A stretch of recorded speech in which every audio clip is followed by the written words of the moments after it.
Are you trying to build lean, defined abs?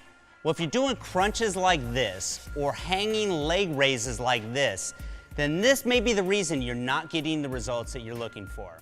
I'm James Grage and I'm here at the BPI Sports Training Facility, and in this video I'm going to reveal some of the simple secrets for getting six-pack abs. So let's get to it. So let's go back to the first of the two clips. Can you figure out what I'm doing wrong here? Now, it's actually something that's very easy to correct when you understand the function of your abs. Your six-pack is made up of a muscle group called the rectus abdominis, which enables the curvature of the lower spine and the tilting of your pelvis. Now, this muscle group attaches at the bottom of the ribs, point A, and at the top of the pubic bone, point B. Now, this is important to note because when a muscle contracts, it shortens the distance between the two connecting points. So let's go back and look at the clip of the crunch. Now, as you can see, there isn't much of a change in distance between points A and B.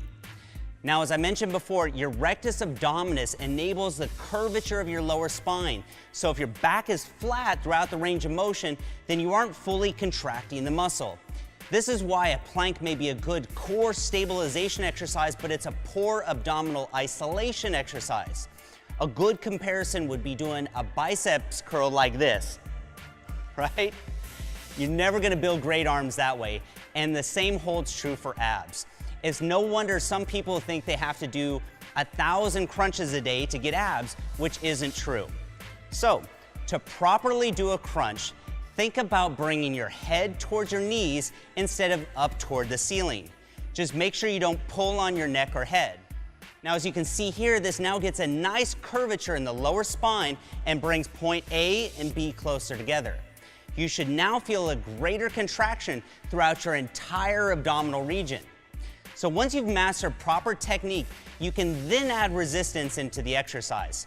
High reps don't build your abs or burn belly fat. You build your abs the same way you would build any other body part, with resistance. But we'll talk about that more later. So let's first go back and look at that second clip of the hanging leg raises.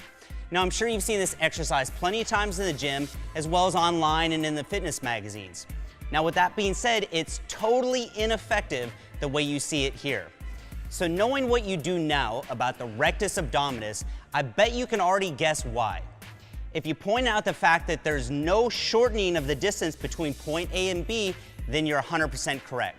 Now, see, I told you that we would take all the mystery out of ab training. So, when lifting the legs up from an extended position to this raised position where the thighs are parallel with the ground, you're using your hip flexors and very little of your abdominals. Now, I used to get terrible low back pain when I was doing this exercise, and that's because your hip flexors attach to your femur, point A, and to the lower part of your spine, point B. So all those exercises that I thought I was doing for my lower abs were just making my hip flexors tight, which then in turn would pull on my lower spine, which was causing my back pain.